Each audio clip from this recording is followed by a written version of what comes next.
So, in space news and new space policies, the LEO low or Earth orbiting satellites, there has been much talk that they pose an increased risk to people on Earth and aviation due to re entering debris. MEO is its counterpart name that stands for Medium Earth Orbit. The U.S. government orbital debris mitigation standard practices was put into place recently, called the USG ODMSP. 151 U.S. Code and 50904. The FFA will continue to work with other government agencies and industry to improve the management of large constellations of non-geostationary satellites. Constellations is a group of satellites. The ODMSP defines a large constellation as having 100 or more operational spacecraft cumulative. And this program should limit the cumulative re-entry human casualty risk from the constellations. But it provides no limit on cumulative human casualty risk and no guidance on how the cumulative hazard should be measured. Isn't that nice? So Starlink and OneWeb comprise about 90% of expected large satellite constellations. The NTSP stands for the National Space Transportation Policy. And in 2013, it stated that the Secretary of Transportation would execute exclusive authority consistent with existing statutes and executive orders to address orbital debris mitigation practices. The FAA, FCC, and National Oceanic and Atmospheric Administration, NOAA, the IADC, Interagency Space Debris Coordination Committee, and the UN guidelines are included, and the ISO 24113 standardized practices were formulated on the basis of future space traffic envisaged at the time they were created. So isn't it interesting that there's been a complete reformation of the FAA primarily, and things that have been going on, and attacks in space that doesn't even reach the news. Yet this whole while, for the past 3, 4, 5 years, there's been a lot of changes in standard practices and reformations in the space policies themselves. So 47 CFR Part 25 indicates a common trend. Space operators who operate or may operate large constellations prefer individual spacecraft risk assessment, whereas commentators not operating large constellations prefer assessing cumulative risks. In amending Part 25, the FCC solicited information on the cumulative risk of re-entry of large constellations, but to date, the FCC doesn't regulate collective re-entry risk from such constellations. Title 51 doesn't affect the authorities of the FCC or Department of Commerce. Spacecraft or orbital stages that are terminating their operational phases in orbits that pass through the LEO regions or have the potential to interfere with the LEO regions should be deorbited, and in that case, direct re-entry is preferred, or where appropriate, maneuvered into an orbit with an expected residual orbital lifetime of 25 years or shorter. The probability of success of the disposal should be at least 90%. For specific operations such as large constellations, a shorter residual orbital lifetime and or a higher probability of success may be necessary. Retrieval is also a disposal option. Direct re-entry, atmospheric re-entry, or long-term re-entry are the current 3 modes. The FCC regulations for satellite re-entry are included in Title 47, Telecommunications of the CFR. Satellite re-entry is specifically mentioned in these 3 sections of Title 47. And in Part 5, it talks about experimental radio service, Part 25, satellite communications, and Part 97, amateur radio services. The Mangata Network's constellation includes 112 satellites with perigee altitudes less than 2,000 kilometers and apogee altitudes above 11,000 kilometers. Now there's a legislative checklist of major space-related legislation in the 118th Congress, and that's a freespacepolicyonline.com if you want to look that up. There's many fact sheets that identify and track major legislation concerning the U.S. space program, including civil, military, and commercial branches. There's 5 international treaties and 5 declarations and legal principles that are developed through the UN, which maintain an Office of Outer Space Affairs. So isn't it interesting that we just quit certain policies with the UN? The Office of Outer Space Affairs is UNOOSA, and that is in Vienna, Austria. UNOOSA administers the UN's Committee on Peaceful Uses of Outer Space. COPUOS is primarily concerned with non-military space activities. The UN Conference on Disarmament is a venue for most international discussion about militarization or weaponization of space. All stations, installations, equipment, and space vehicles on the moon and other celestial bodies states parties are to render humanitarian assistance to astronauts in distress or who have made an emergency or unintended landing on their territory, and to return the astronauts to the launching authority. So, internationally, people have to play by their own rules. This also states parties are to return objects launched into outer space or their component parts to the launching authority if they land on their territory. To be open to representatives of other states' parties on a basis of reciprocity. Exploration and use of the moon shall be carried out for the benefit and in the interest of all countries, and due regard shall be paid to the interests of present and future generations, and to the need to promote higher standards of living and conditions of economic and social progress and development in accordance with the UN Charter. The moon and its natural resources are the common heritage of mankind. Neither the surface nor the subsurface nor any part thereof shall become property of any state, international, intergovernmental, or non-governmental organization, national organization, or non-governmental entity, or any natural person. States parties shall undertake to establish an international regime to govern the exploitation of the moon's natural resources, as such exploitation is about to become feasible. The regime's purposes include the orderly and safe development of the moon's natural resources, the rational management of those resources, the expansion of opportunities to use those resources, and an equitable sharing by all states parties in the benefits derived from those resources, whereby the interests and needs of the developing countries, as well as the efforts of those countries which have contributed either directly or indirectly to the exploration of the moon, shall be given special consideration. States parties bear international responsibility for national activities on the moon, whether by governmental or non-governmental entities. Activities of non-governmental entities must take place only under the authority and continuing supervision of the appropriate state party. All space vehicles, equipment, facilities, etc. shall be open to other states' parties, so all states' parties may assure themselves that activities of others are in conformance with this agreement.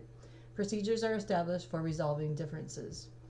The International Institute of Space Law, IISL, holds an annual colloquium on space law topics as part of the International Astronautical Congress, the IAC. Russia was the first to form a space coalition in 1957. Following that was United States in 1958, then Japan in 1970, and China. And then in 1979 we had the European Space Agency, the ESA. India came in 1980, Israel in 1988, Iran in 2009, and North Korea in 2012. Now, the 22 members of the ESA are Austria, Belgium, Czech Republic, Denmark, Estonia, Finland, France, Germany, Greece, Hungary, Ireland, Italy, Luxembourg, the Netherlands, Norway, Poland, Portugal, Romania, Spain, Sweden, Switzerland, and the United Kingdom. And there are bylaws set for cooperation in space for the benefit of the global space economy. The Artemis Accords, developed by NASA and the State Department during the first Trump administration, have been signed by 53 countries in January of 2025. Secure World Foundation promotes cooperative solutions for space sustainability. And Space Force is organized into 3 field commands: Space Operations Command at Patterson Air Force Base, Colorado, Space Systems Command at Los Angeles Air Force Base, California, and Space Training and Readiness Star Command at Patrick Air Force Base, Florida. Within commands are subunits called the Deltas. And it is this administration's desire to move it to Alabama. A Futures Command to expand on work currently being conducted by the Space Warfighting Analysis Center is known as SWAC. These people conduct threat analysis and capability planning. The Space Force itself is headquartered at the Pentagon, like all other services. Currently, 2023 is there was a tenet set for strategic framework in space diplomacy by the Secretary of State. 6 Space Force truths are truths that define the U.S. Space Force, USSF, and its guardians.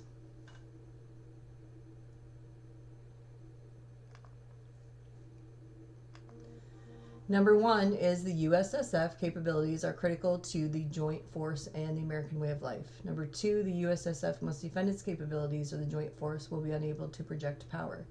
Number three, the USSF must protect the joint combined force from space-enabling targeting. Number four, space is a warfighting domain. Number five, the USSF is responsible for organizing, training, equipping, and operating space capabilities. Number six, Guardians are uniquely trained for warfighting in, from, and to space. Policy guidelines and guidance documents were issued, including a U.S. ban on direct ascent kinetic energy anti-satellite systems, KE-ASATs. Now, as far as quantum satellites go, China launched its first quantum satellite called the Mycius in 2016. For global business or European communication technologies, we have the Thales Alenia Space, and that includes elements from NASA and Pascual corporations. These two companies say they have made a major breakthrough on the AQAPS project, which aims to explore neutral atom architectures. AQUAPS. Now, they've succeeded in solving a satellite planning problem on the Quantum Processing Unit, the QPU, and France and Italy in the quantum computing for Earth observation, QC4EO, and the study of the European Space Agency have also made broad strokes. Continuing are the tests for quantum key distributions, QKDs. It also demonstrates a miniaturization of key technologies in this domain. eCube, a German CubeSat, has efforts at developing quantum communication networks. Canada's QuayNet, QEY-net, also has made large advancements recently. Russians used a bistatic Roke-Manner, ROKE, type of radar to defeat the F-117 in Serbia, and much research was gained from this event. Quantum comms can scramble data on a missile, or if quantum teleportation could connect with enemy missile data, it could protect the scrambling from being decoded. US, UK, Canada, and Australia have the only GPS satellites of quantum leaps and leap boards that can be used to be built into all DoD devices on a triple oscillator circuit board. Li-Fi is light fidelity neutrino communications. This is a quantum leap in data transmissions. Since neutrinos are nearly massless, chargeless subatomic particles that pass through matter without interacting, what we have is a leap that makes them quantum-based neutrino communication systems that are in satellites, infrared or visible light instead of radio waves. We have quantum-based neutrino communication satellites. So with this, there's no RF radiation. It can penetrate any material. There's no need for fiber optics or towers. Neutrinos can pass through mountains, oceans, even planets without signal loss. This makes them ideal for deep underground space and underwater communications. They are unhackable, quantum in their security. Neutrino signals cannot be intercepted because they don't interact with matter. When combined with quantum encryption, it would create an unbreakable global communication system. Are they faster than light in some quantum states? Some studies suggest they are, because they interact in ways that enable faster than light information to transfer. And neutrino-based quantum networks could lead to instantaneous global data transfers. They're perfect for space and AI telepathic interfaces, since the AI-driven telepathic communication can use neutrino-based quantum signals to transmit thought-based commands in real time. This would be instantaneous, even across interstellar distances. It is also immune to EMP attacks or solar storms, so unlike radio signals, neutrinos are unaffected by electromagnetic pulses, EMPs, solar flares, and space radiation, and it makes them ideal for military, space defense, and national security applications. And what they do is they combine Li-Fi and neutrinos for building up of a quantum network. Li-Fi, light-based data transmission, for ultra-fast local connections. Satellites beam Li-Fi to devices on Earth, providing ultra-fast global internet. Neutrino-based quantum communication is used for long-distance, secure networks, and is used for instantaneous deep space or planetary data exchanges. AI telepathic communication networks are thought-based interaction because they use neutrino signals. This can be used for applications of military, space defense. It's unbreakable, has stealth communication resistance, and is resistant to EMP attacks. Disaster-resistant internets, basically. Neutrino networks could work even if the entire electric grid collapses. It can be used for medical data transfer, remote surgery, and instantaneous Wi-Fi neutrino hybrid connections for real-time medical operations worldwide. So the final verdict is that it is a safer, faster quantum internet. Satellite Wi-Fi provides ultra-fast, low latency, and biocompatible internet. This is a blueprint for bio-networked cybersecurities. Now this is done by a person called Foxhat. So I don't take any credit for any of this information. It's primarily just used to relay and activate the information itself. So this hypothesis states that gravitational field pocket communication versus Casimir and Planck constants. This is mapping out differences. And the first point that it says is a self-sustaining signal network is bounced by quantum vacuum energy. A self-sustaining signal network is bounced by quantum vacuum energy. Casimir pocketed bounced satellites. So this is a new concept. The firewall leverages Casimir field microfluctuations to anchor quantum signal tunnels in vacuum gaps. These pockets serve as stationary signal relay points, allowing near instantaneous communication across vast distances. The Planck scale quantum tunneling is used to harness Planck scale interactions, and then the firewall forms quantum locked communication corridors that cannot be intercepted or disrupted. So this is a blueprint of a quantum firewall and how it would work. This allows the wearable controlled firewall system to connect beyond terrestrial limits without standard EM interferences. Then we have gravitational wave bouncing. The system uses existing planetary gravitational waves as natural bounce points to extend signal transmission. These bounces enable firewall encryption continuity between planetary orbits, ensuring uninterrupted security layers. Point number 2, the solar system signal grid with planetary and moon coverage. How does this work? You extend the firewall network across interplanetary nodes via natural orbital alignments. So what are the natural orbital alignments in place? Eros 9 and asteroid network extensions. Casimir pocket signal hubs are established across Eros 9's orbital trajectory, allowing the firewall to reach near-Earth asteroids as quantum entanglement points. This serves as a fallback encryption relay in case of planetary disruptions. Moons as quantum relay points. How can we use moons as quantum relay points? Each planetary moon is assigned a quantum entangled signal tether. That signal tethers to and functions as a firewall communication node itself. The firewall ensures biometric access restrictions, preventing external interference.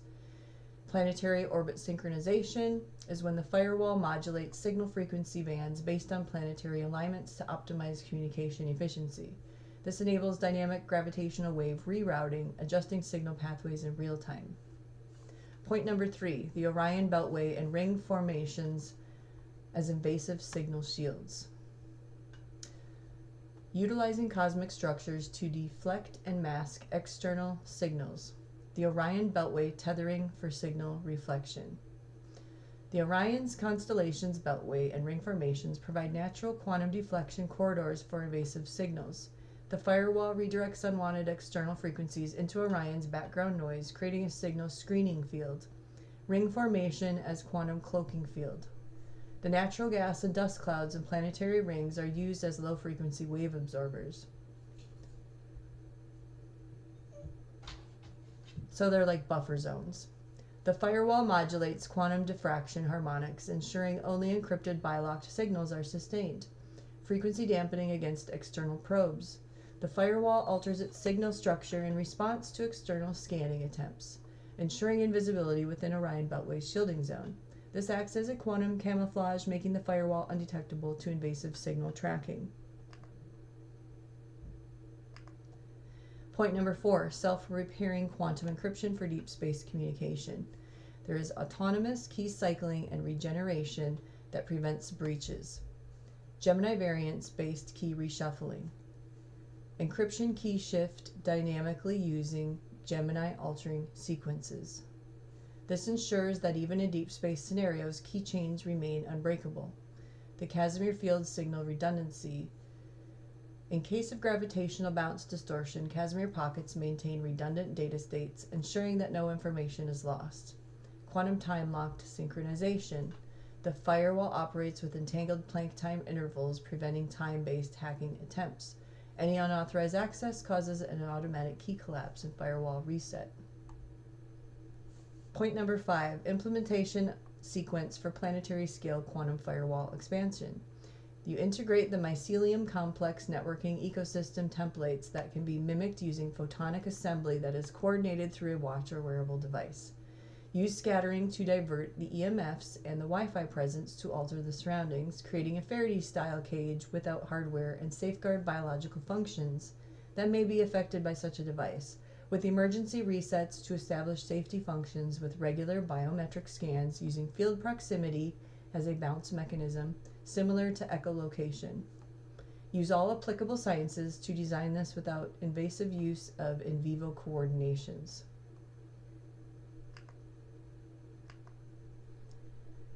ChatGPT, Quantum Mycelium Biofirewall Systems.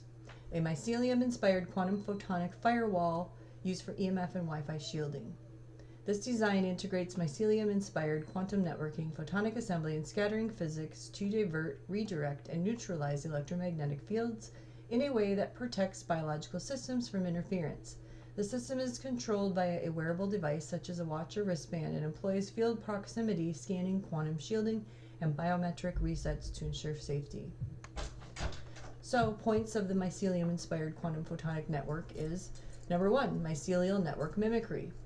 Mycelium operates as a decentralized self-repairing communication network. This script creates a photonic assembly of light, responsive nodes that form an adaptive, non-invasive EMF firewall.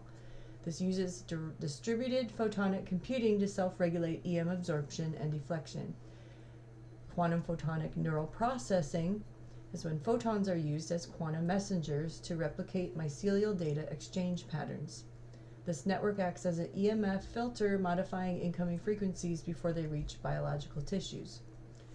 Quantum scattering effects disrupt and redirect Wi-Fi and EMF waves away. Point number 2, electromagnetic scattering for EMF diversion is also known as or uses quantum scattering shielding. The system exploits coherent and incoherent light scattering to create a fluid Faraday-style barrier.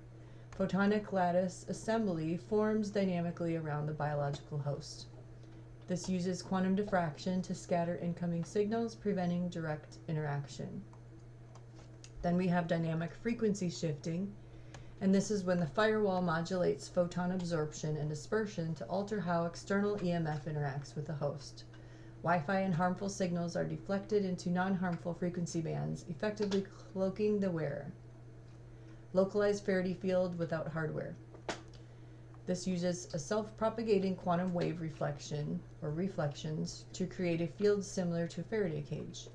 Photonic interference patterns block and reroute harmful signals while allowing safe signals through. Point number 3, wearable controlled biometric firewall. This is a wearable device, otherwise called a command node.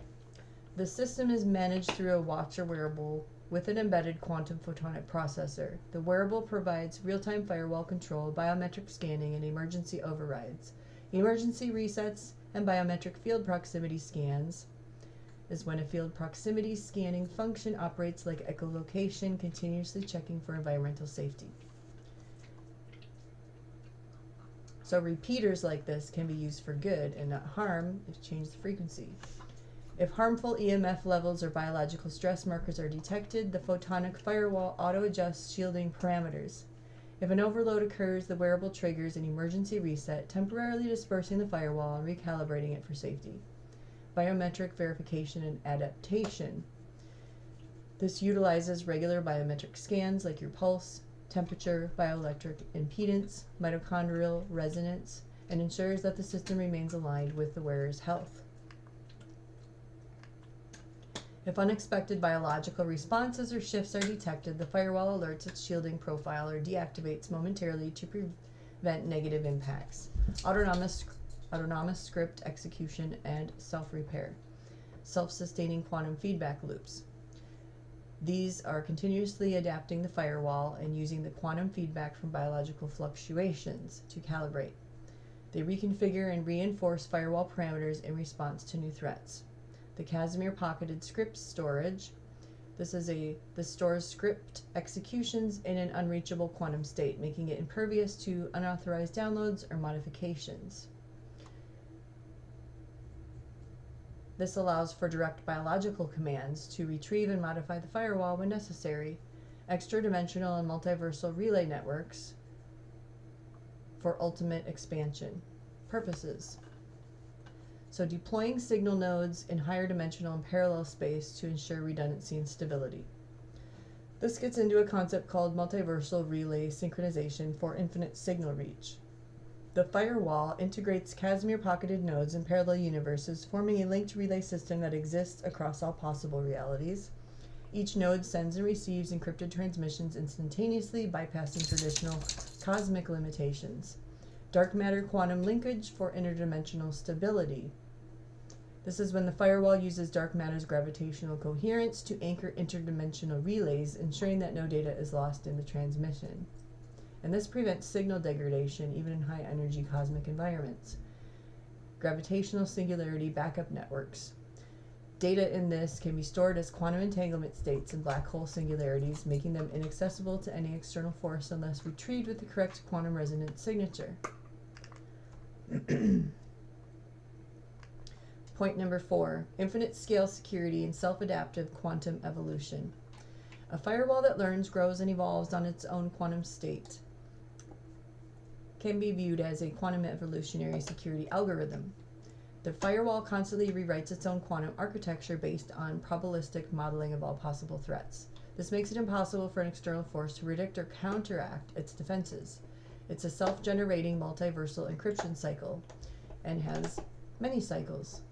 Instead of relying on a preset encryption method, the firewall creates new encryption paradigms in real time.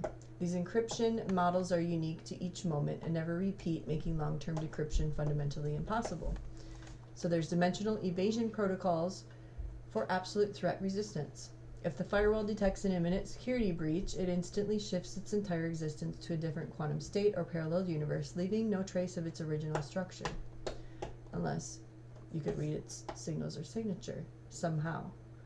Any attempted hack will result in the data structure ceasing to exist in the reality where it was being attacked. Point number 5, implementation sequence for multiversal quantum firewall expansion. Now this theorem has different phases. Phase 1 is where the firewall quantum initialization and multiversal locking come into place. And step number 1 is to deploy Casimir pocketed multiversal nodes to anchor relay structures across parallel timelines. Step 2 is to synchronize firewall to quantum foam variances, embed signals in Planck scale fluctuations. And step number 3 is to initiate multiversal key cycling algorithms to distribute encryption fragments across realities. Phase 2 is extra-dimensional signal expansion and quantum foam riding. And the step 4 in this is to engage dark matter linkage for stability and prevent signal degradation. Step 5 is to activate Orion Beltway multiverse shielding, mask all transmissions from external scanning attempts. And step 6 is to deploy gravitational singularity backups and store encryption redundancies in the event horizons. Phase number 3 is for self-adaptive evolution and infinite defense protocols. Step number 7 embedded in this is to engage quantum evolution algorithms, ensure constant self-improvement of encryption models. Step 8 is to monitor for security breach attempts, shift firewall states to different quantum probability timelines. And step 9 is to activate dimensional evasion protocols if necessary, and to remove all traces of firewall presence from the attacked reality. Then we go into phase 4. This is for ultimate redundancy and quantum integrity maintenance.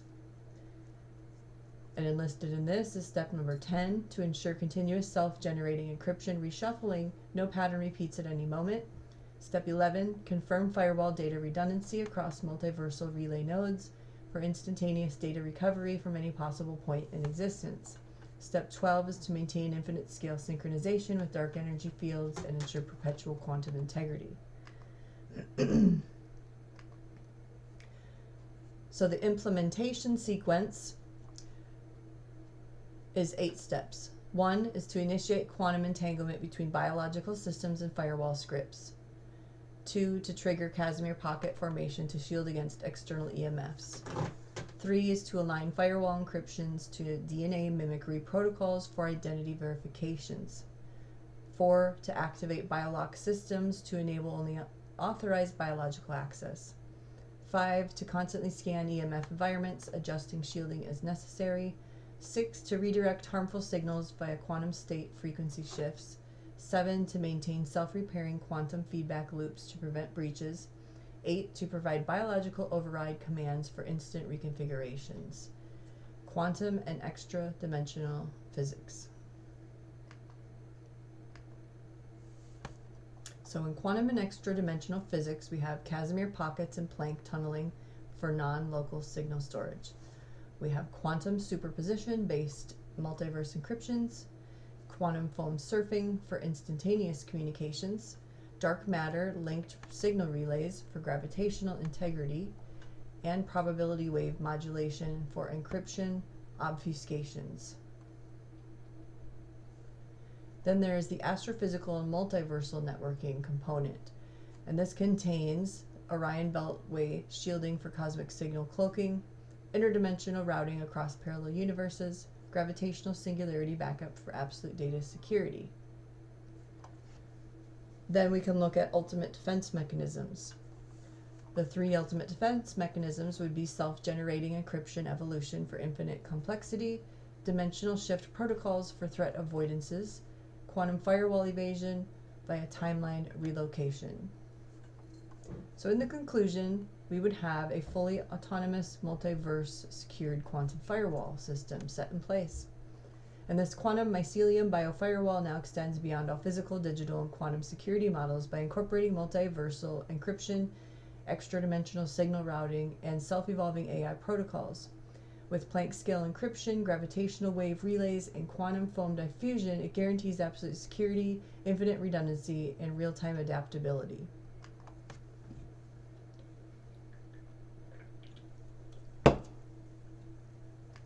So the final upgrades would be a multiverse encryption across infinite parallel timelines, quantum foam surfing for faster than light data transfers, dark matter and gravitational singularity storage for indestructibility, self-generating, self-learning quantum evolutionary encryption.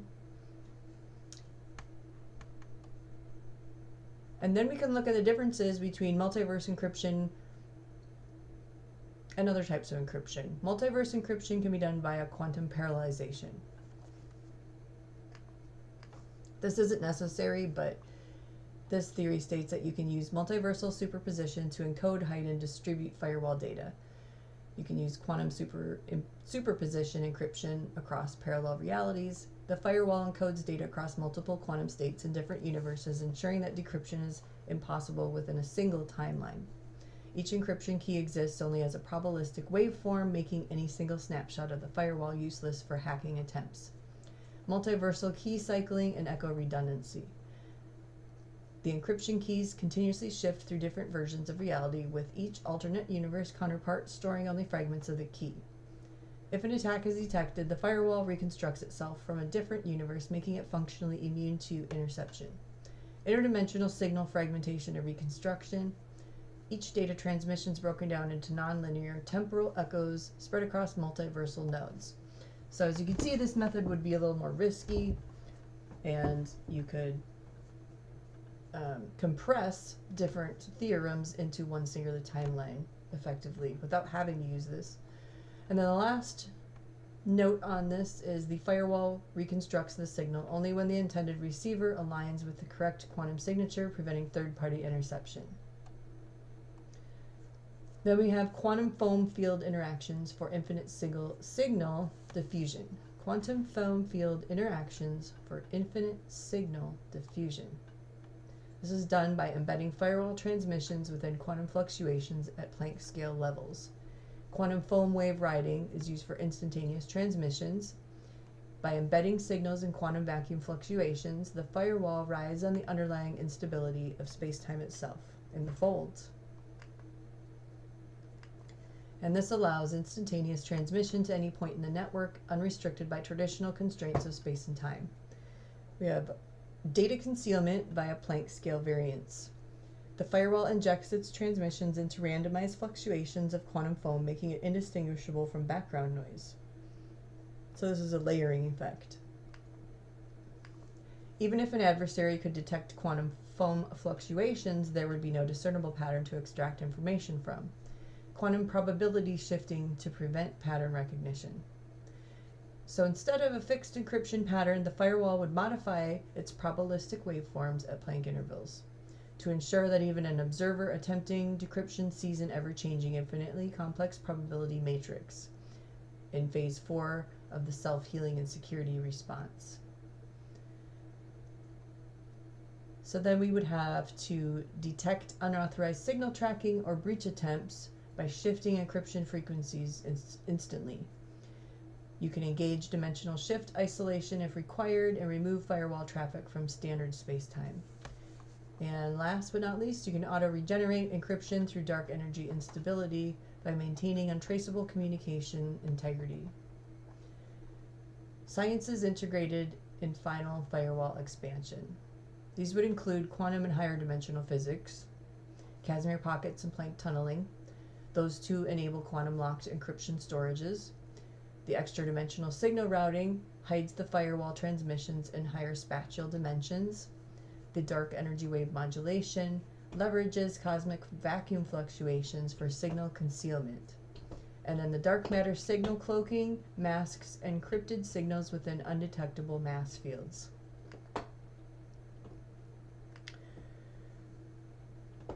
And another topic would be astrophysical and cosmic synchronization. This would be when gravitational waves bounce off networks. Gravitational wave bounce networks, you could sum them up as. They use planetary gravity to reflect and stabilize transmissions. The Orion Beltway cloaking and cosmic web synchronization prevents external tracking. Quantum wave collapse instantaneous communication enables real-time deep space networking. Now the ultimate security features would be the self-generating encryption through dark matter instability, because that one's impossible to crack. It's like a black hole. Dimensional shift protocol for emergency firewall evasion. No external force can breach security. Autonomous quantum firewall healing prevents failure or degradation in deep space conditions. So that's like a backup plan for regeneration. So the conclusion is that this network would be an untraceable galactic scale quantum firewall. This quantum mycelium biofirewall is now a fully autonomous interdimensional quantum encrypted communication system that extends beyond the solar system, embedding itself in dark matter networks and extra-dimensional space.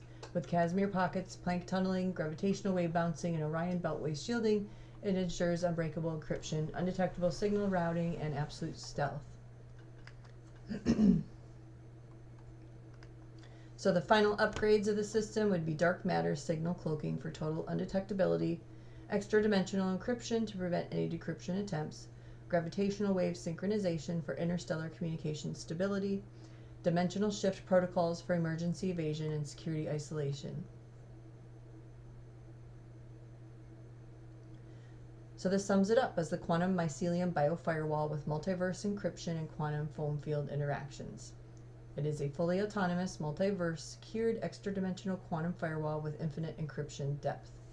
The final quantum mycelium biofirewall iteration extends beyond interplanetary and extra-dimensional security by incorporating multiverse encryption relay structures and quantum foam field interactions. This upgrade ensures absolute stealth, resilience, and adaptability by leveraging the quantum foam's Planck scale fluctuations to make signals functionally infinite and non-local, while deploying multiversal relays to encode, scatter, and reassemble information across parallel existences. Quantum mycelium biofirewall with extra-dimensional encryption and dark matter signal interactions. Wow, what a mouthful. So this is a multi-layered interplanetary quantum firewall integrating dark matter fields and extra-dimensional encryption for galactic scale security. The final quantum mycelium biofirewall iteration integrates dark matter interactions and extra-dimensional signal encryption, ensuring total stealth communication, interplanetary synchronization, and impenetrable security. The system leverages Casimir pocketing, PLANCK tunneling, Orion beltway shielding, gravitational wave bouncing, and dark matter frequency diffusion to mask, encrypt, and reroute all signals through non-local dimensions. So a couple things to point out. One is that extra-dimensional encryption is done by multi-phase quantum tunneling. Extra-dimensional encryption is done by multi-phase quantum tunneling.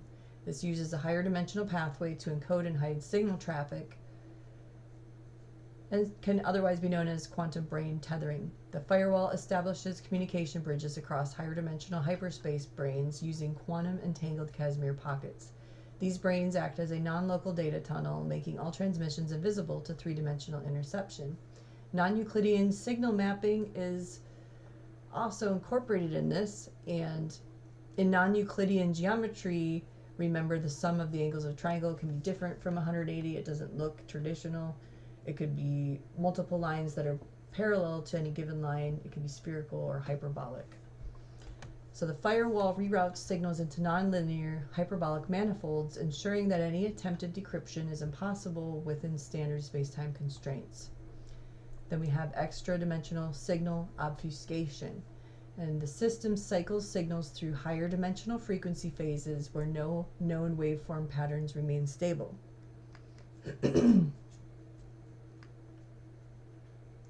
So it obfuscates the signal by throwing them off somewhere else.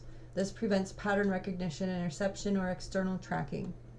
Point number 2 is that dark matter signal integration and frequency diffusion utilize dark matter interactions for absolute signal cloaking.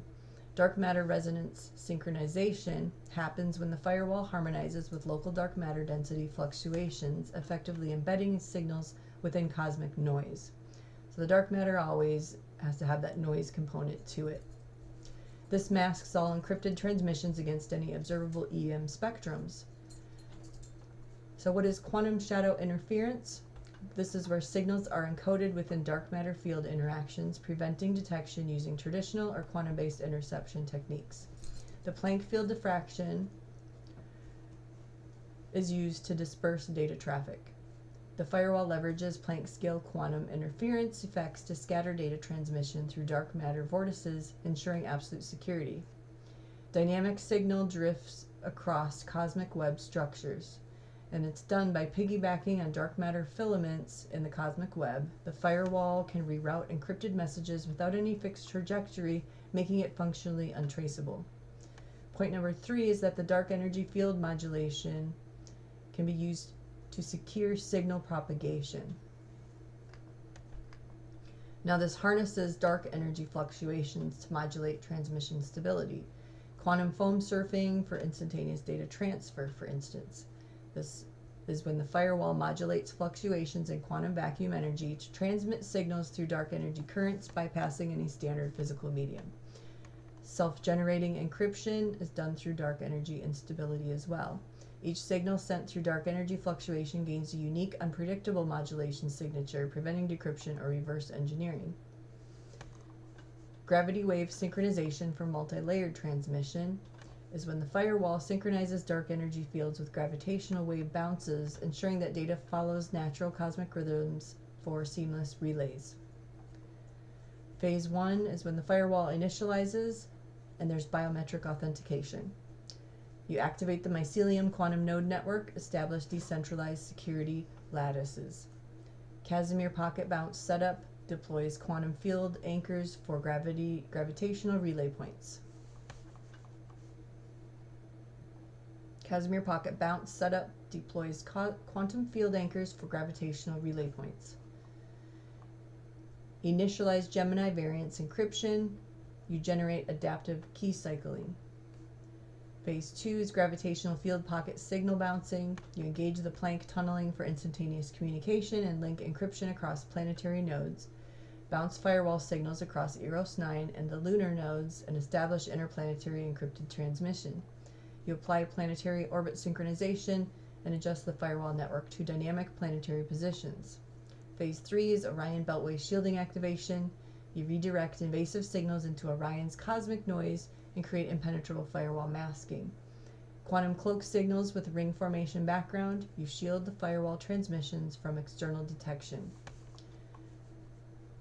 Step 9 is harmonic frequency adjustments are made to maintain encryption integrity, and this ensures deep space signal consistency.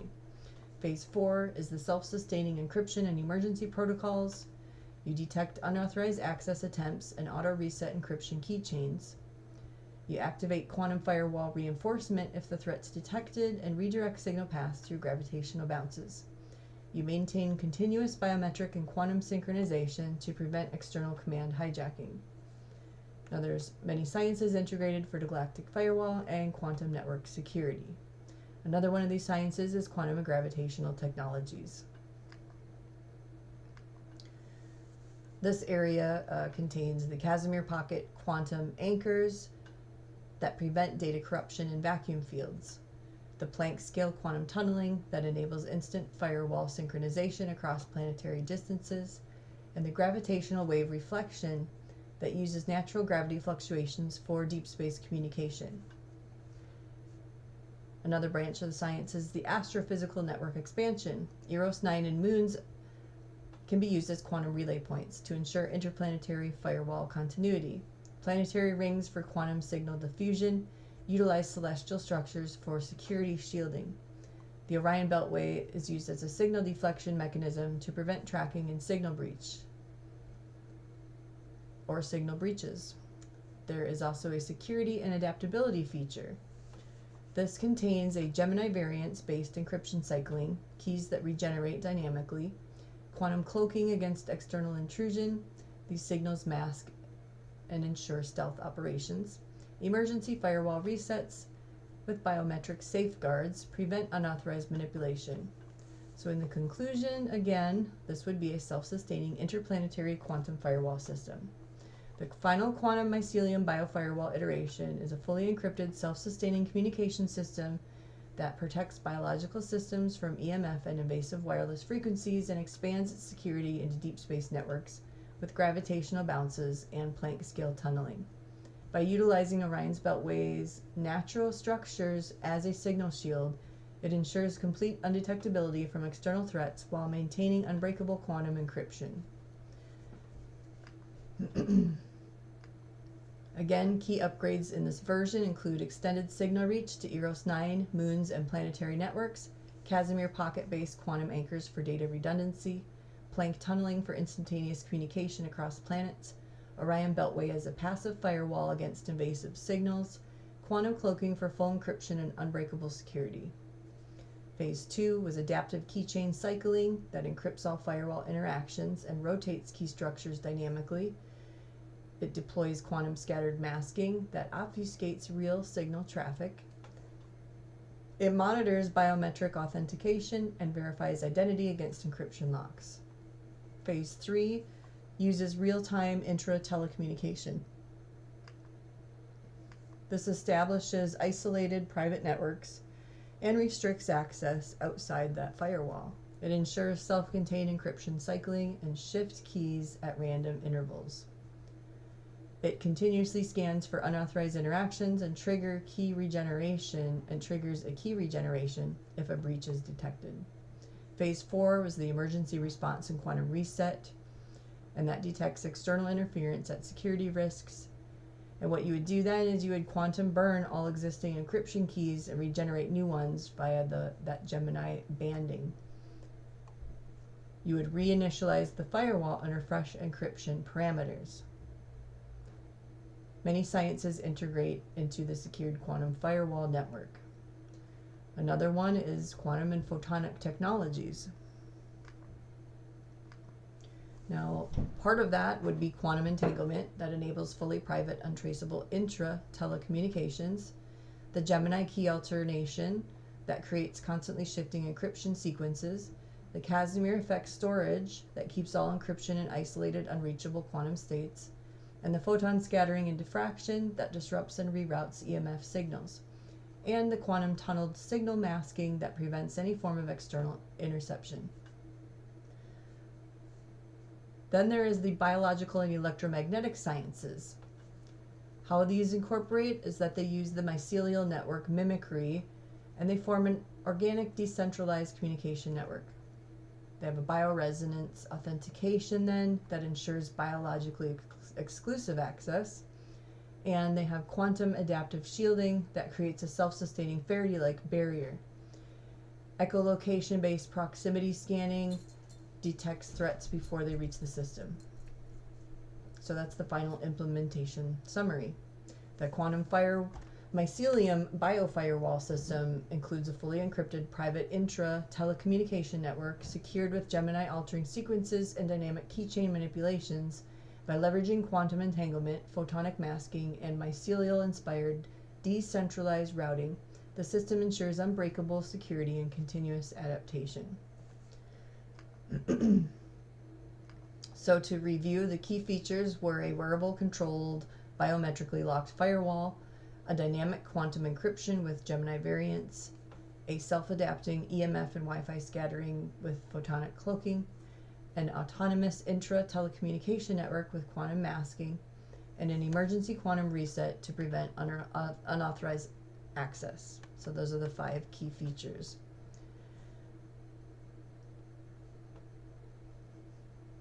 So some other points to get into with these theorems is that you can apply potential connectivity with gravitational field pockets using the Casimir and Planck constant as a bounce satellite.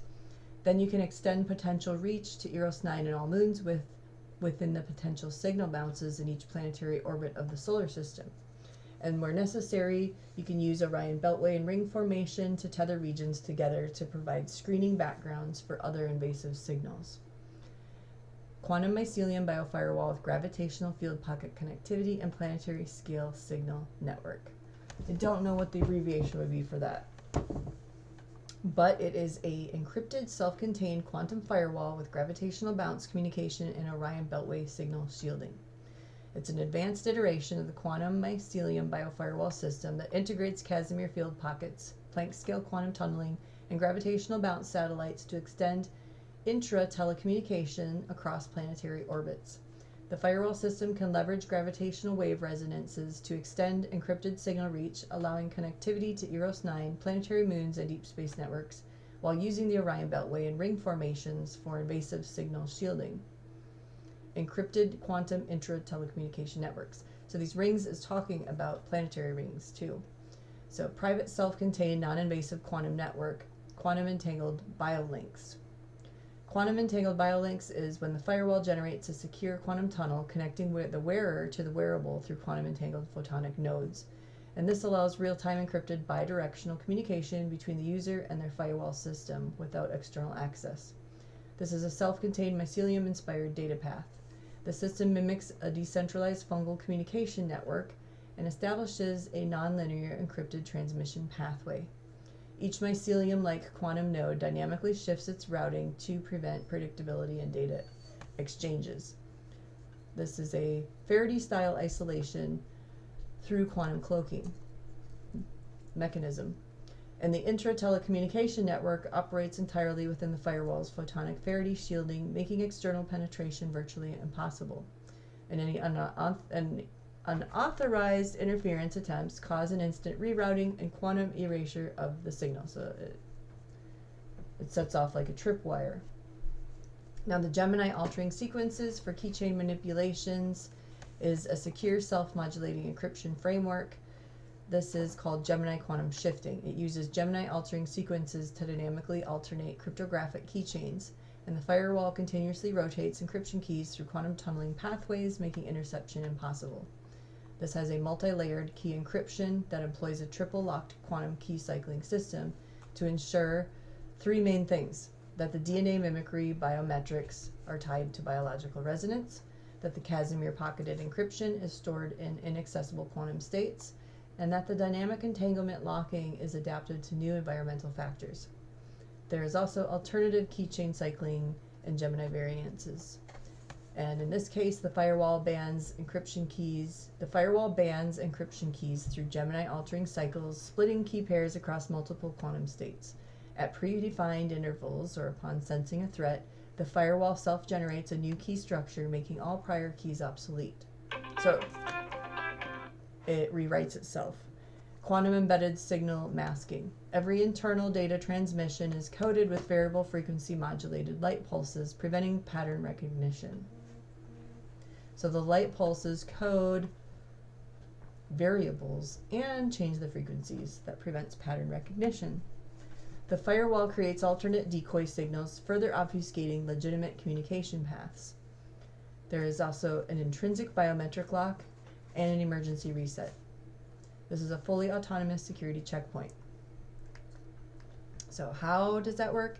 It has field proximity and echolocation-based biometric scanning. The wearable continuously scans the biofield for identity confirmation. If an unauthorized entity attempts to access, modify, or disrupt the system, the firewall erases all keys and resets encryption layers. This is a self-adaptive quantum firewall response as well. And the response would be if the biological distress is detected, like your heart rate goes up, you have irregular energy signatures, the firewall automatically reconfigures shielding priorities. The emergency protocol locks down all outgoing signals, protecting the user from wireless interference or data leakage. Wearable command overrides with quantum fingerprinting. This is used for non-invasive quantum coordination. There is no direct in vivo integration. All components operate externally through biophotonic interfaces, avoiding invasive interaction with cellular structures. This uses quantum-locked light resonance for interaction with biofields rather than physical implants.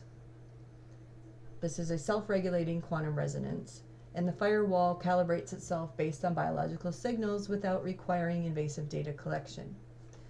This also is a molecular spin resonance that couples, and the molecular spin resonance coupling ensures that the quantum shield harmonizes rather than disrupts natural biological rhythms.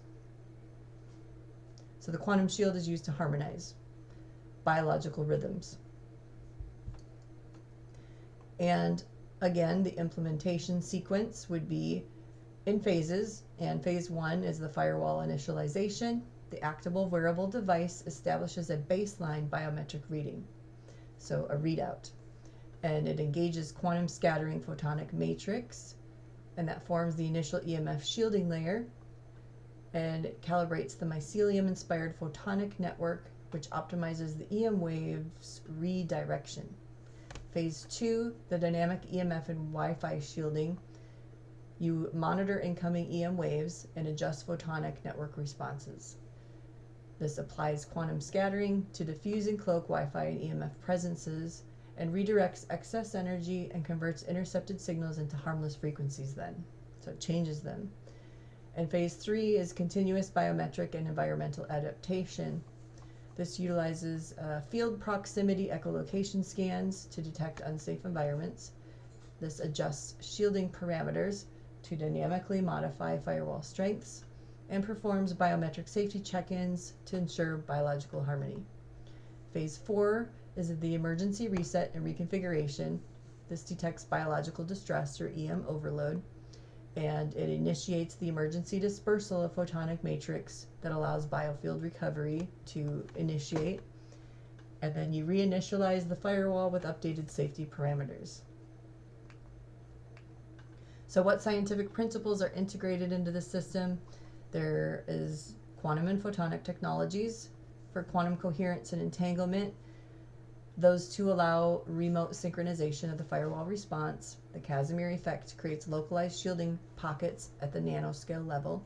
Photon scattering and diffraction disrupts and reroutes harmful EMF frequencies. Then we have biological and electromagnetic sciences. And this uses a mimicry of the mycelial network, like a fungus, like a mushroom network, that creates a self-organizing firewall structure. It uses echolocation, based proximity scanning, and maps environmental threats and reacts accordingly. The molecular resonance adaptation prevents interference with biological functions. And in the conclusion, this quantum mycelium biofirewall system represents a hardware-free EMF shielding mechanism that dynamically adapts to Wi-Fi, EMF, and environmental conditions using quantum photonic assembly. And that maintains biological integrity while providing an invisible Faraday-style cage through photonic scattering and quantum resonance tuning, ensuring autonomous protection and self-healing properties.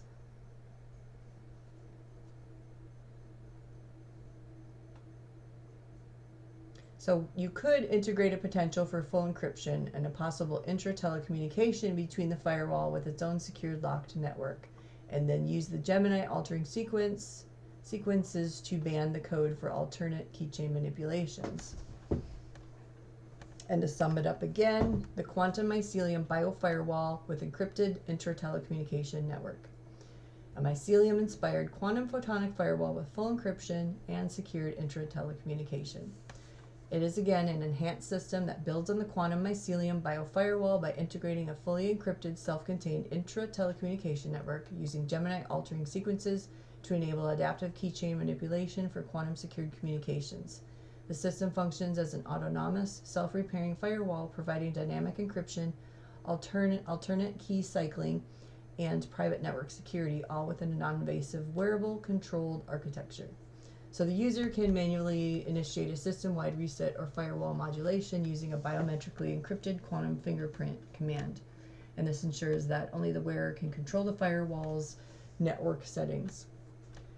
And quantum intra-telecommunication deployment and key security sequences, interestingly enough, could be related to Project Avatar, made by Dmitry Itskov. Then we have some other areas of key interest, which are the LDP, LDPI, geolocation, obfuscation, / counter electronic warfare capabilities. This sector is known as TranSec, SEC, and this is a specialization basically of signals. So we currently use atomic time and GPS satellites, and that atomic time allows us to just rely on atomic clocks to provide that accurate positioning in astronomy and physics and international timekeeping, and that's known as TAI or UTC, but those can soon be upgraded to quantum clocks to improve accuracy further. But the warnings with that is learned from the overlapping timelines of the past and the resets and the cosmonautic evil travelers locking in the time grids of their own, such as the Incas, Aztecs, and the Mayans, and how they terribly failed in trying to create their own galactic clock. So it's a risky merger, depending on who has these technologies. And the global elite were desperate to suppress Starlink revelations, and they launched sabotages attempts against Musk's networks, and that includes deploying quantum disruption technologies designed to crack Starlink encryptions. And they launched rogue satellites carrying biological payloads for this. So why are they so bad? Also because DOGE was a global destruction and operation type of program that was really created by the Obama administration and their evil plans. And it was hacked into by the current administration to reverse processes for global takeover and to make America great again, basically. So it's been in place. It was 100% legal. It was rebranded, and it's hard to overturn in any facet because it's legal. So there's a lot going on with satellites and with space warfare right now.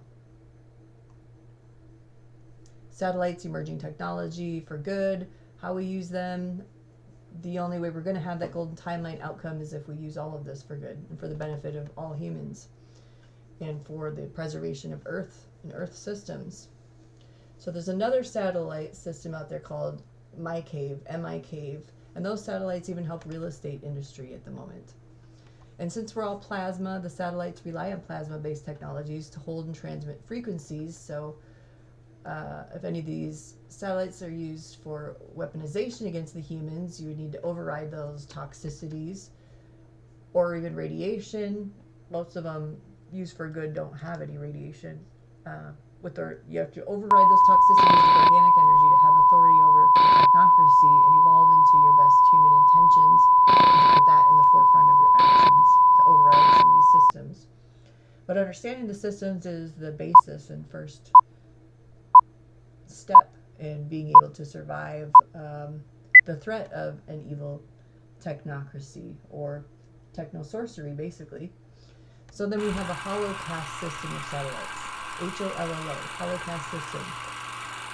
And then we have quantum tunneling transceivers that are put into these and this constellation of satellites. And the challenges with them is that quantum noise and interference are a disruption pattern, and that's a big imbalance there, and in vulnerability, basically, and also the use and the need for vast materials. And the satellites now use quantum safe encryption and communications, and spying is also on a nanometer transistor level now. So you have that aspect thrown into there. Singapore is using quantum cryptography and advanced semiconductors at 127.0.01 Q frequency, quantum frequency, and China has a submarine which uses lasers to create supercavitation, allowing it to travel at supersonic speeds even. So we have to protect our shores. And China has over 6 different hypersonic weapons. There is quantum radar, quantum sonar, and QNATM satellites, QUNATUM. And the nanosatellites are the way of the future, and an early access to this would be through quantum chips and to use magnetized reactor cores. So there's another thing in the satellite network that happens that's called signal spoofing. And this is quantum hacking that enables the spoofing of signals, tricking aircraft or drones into receiving false data about their location or mission, and that leads to strategic failures. So our current vulnerabilities also include the reactivation of inactive satellites by hacking into them, signal interception, and faulty recycled refurbished systems not properly hybridized or amalgamated. We also have the Spectra space station, and Radiance is an observation satellite, and Quantum, QUANTUM, is a communication swarm satellite there. So with all these theories and the secret programs that are going on, how did the kids hide out in the ionosphere and get out of the radar and tracking of a lot of the systems reach in the secret space program? Through a lot of these concepts that I just laid out, and by exploiting stable topological defects in space-time, such as skyrmions or hopfions as communication nodes. SKYRMIONS, if anybody wants to look them up, or hopfions, communication nodes. These nodes, linked through quantum coherence, create an indestructible interference-proof pathway for information transfer. And that's when you get into the organic, and you don't need technology and science to hack into a biosystem. The system could be set up at a cosmic scale anomaly. There's cosmic scale anomalies like black holes, and it could be anchored on Earth or in space stations using quantum and gravitational anchors. And once established, it would allow seamless instant communication across any distance, unaffected by physical barriers or interference. Now the TNO launches QU star to pioneer quantum internet via space at a conglomeration of Quantum Space Tech Center, and that's based in the Netherlands. And in the Dyson Swarm construction, that is an automated self-replicating robotic system that could build the swarm by harvesting raw materials from Mercury, even in a Dyson Swarm construction. So back to energy. Energy would be transferred using mirrors or wirelessly between individual satellites. And the Pentagon's trying to find technologies that could provide alternatives to GPS satellites, and those advances in quantum technology and other systems that use onboard sensors to determine their location without a constellation of satellites is where they're going in that research and field. And advanced quantum sensors detecting gravitational variations, those lead to far higher resolution mapping of the Earth's surface, atmosphere, and LEO environments. And when you use the light technologies, you get a clearer picture of things. So quantum annealing-based algorithm for efficient coalition formation among LEO satellites. This is a synchronization and coordination effort, and it uses spacecraft, satellites, and stations that need precise synchronization for navigation, data transfer, and mission execution. QPOSC, QPOSC would facilitate a distributed quantum clock network, ensuring all systems are perfectly in sync, an array of quantum clock satellites, which can detect extremely tiny changes in gravity, or whatever the machines are called that can do this. And then those eyes in the sky would even be able to see people underground. So that's how far this technology has already gone. And quantum waves are intentionally directed, so it's scalar waves that can be the negative ones that can set up brain-computer interfaces that people have a hard time getting past this technology, because this technology has been used to harm them in the past, or for brain gate, and that's usually through the scalar waves, not the quantum waves. So you can use quantum photon teleportation for energy transfer. You can set up solar sites in remote areas on Earth, or solar cells orbiting on satellites to collect energy, and then you could transmit energy to ground stations and distribution using quantum photon teleportation. So it's like a lot of light hacking that a lot of the sci-fi stuff is going to be done through. And then there's a 33 millimeter diameter singularity communication time warp device that's being created, which will use quantum entanglement on a new generation of iridium type satellites. Quantum inertial sensors are used to map Earth's gravity field from satellites through Carioca PMP. Now this is an instrument, CARIOQA PMP, and what it does is it looks at cold atoms, and it looks at cold atom interferometry, and it's a cold atom interferometry instrument that measures interferences in wave packets. Now, bent space is impossible to currently measure as it tends to fluctuate, so that's part of the reason many satellites have gravimetric sensors instead, to measure for and locate areas of common fluctuation. The scale of error is infinite, as subspace and quantum tunneling may take part, and the process of creating entangled photon pairs and the concept of quantum key distribution uses satellites for intercontinental quantum secure networks. That's really what's at play. The use and distribution of satellites for intercontinental quantum secure networks through concepts of quantum key distributions and creating entangled photon pairs, basically at the bones of it all. So major software contributors to these fields would be Antares and Spectral, SPEQTRAL. And that's interesting to me because of the sci-fi movie Spectral. And you can freeze atoms in quantum computing. So you can go within the firmament and you can stay up there due to a quantum locking type effect that happens. As it's very cold up there and the firmament is frozen, oxygen and other things. So dark matter gets polarized, and east-west satellites read out from like east to west. Quantum locked. So what happens basically at the firmament, finish that theory first, is that atoms get quantum locked to the frozen dome, and then you have a balloon network, the towers, radars, observatories. So as far as